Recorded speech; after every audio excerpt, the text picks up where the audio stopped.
Bom dia, queridos irmãos, queridas irmãs. Chegamos a um novo momento, desses que aproveitamos para falarmos um pouco dos elos que nos mantêm unidos em torno do Cristo. E hoje escolhemos um tema bem próprio de todos nós. Então vamos falar um pouquinho sobre o amor. O amor e as suas formas de expressão. Primeiramente, devemos entender que não há uma explicação concreta para este sentimento.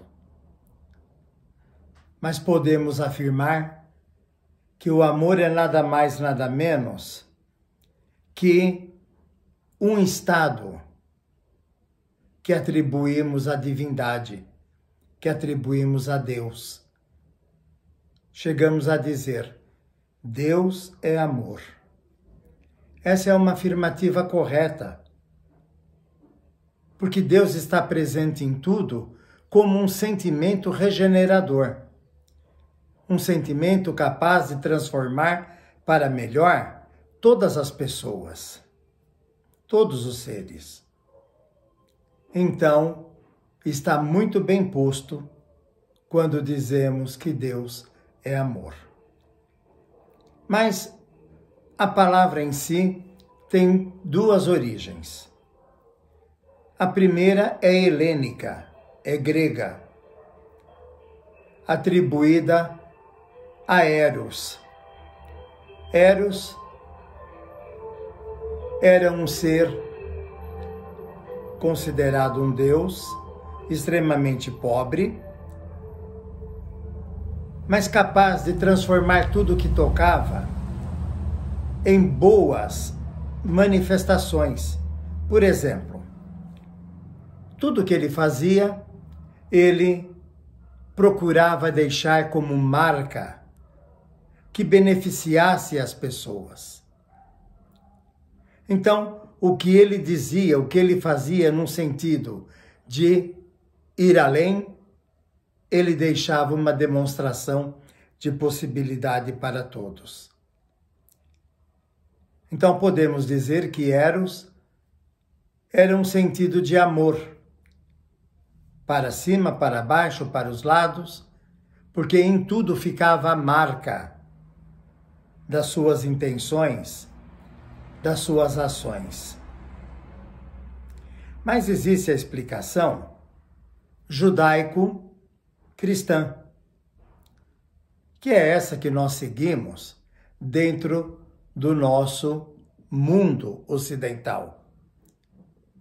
Cremos em Jesus, que vem de uma tradição religiosa judaica. Bem, uma coisa é certa, Jesus é o Espírito mais perfeito que já esteve na Terra desde sempre, representando a presença do Criador, ou melhor, deixa eu refazer, representando a presença de Deus na manifestação do amor por todas as criaturas. Então nós não pegamos um único momento em que Jesus tenha deixado de amar alguém. Quando Jesus ralhava, ralhava com propriedade. Quando Jesus incentivava, incentivava com propriedade. Quando Jesus advertia, advertia com propriedade. Então, jamais houve um momento em que Jesus não tivesse demonstrado a presença do amor, que na realidade, meus irmãos, movimenta o universo. Há quem diga que tudo existe porque tudo sempre esteve presente. É aceitável. Mas ficará melhor aceitável se entendermos, se compreendermos que, à medida em que tudo isso se movimentou, houve a geração de um sentimento transformador. E é esse sentimento que tem mantido todos os seres humanos capazes de amar sem se preocupar se é amado. Mas existem formas de amor muito diferentes umas das outras. Por exemplo, existe o amor egoísta. A pessoa ama a esposa, ou ama o marido, os filhos, e só vive naquele mundinho. O seu amor é canalizado para aquelas pessoas, não é exteriorizado para a comunidade. É uma forma de amor. Existe o amor pela posse. Esse amor tão praticado pelas nações ricas do mundo, que sentem um prazer enorme em empobrecer as nações menos desenvolvidas ou pouco desenvolvidas. Isso nos leva a pensarmos num caso, ou numa situação, melhor dizendo, muito interessante. Uma criança não é um cérebro bem composto ainda, não se desenvolveu adequadamente. Esta criança, este cérebro, ainda habita um corpo que não consegue manifestar aquilo que o Espírito insinua para que ele faça. Mas vejam, por que uma criança mata uma pessoa? Dá o que pensar, não é? Mas vamos pensar nas coisas práticas?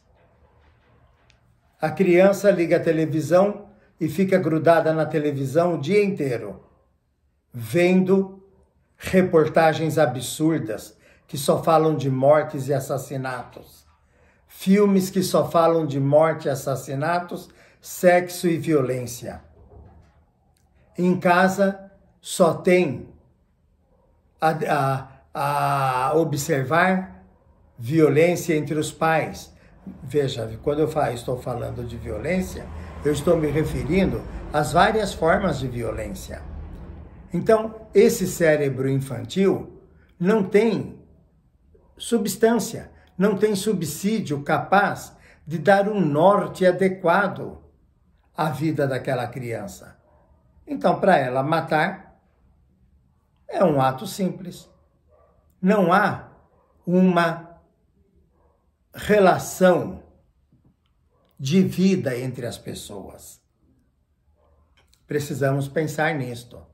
Mas o amor, voltando ao foco central, tem sido, através dos tempos, algo que buscamos porque entendemos que só assim seremos perfeitamente felizes.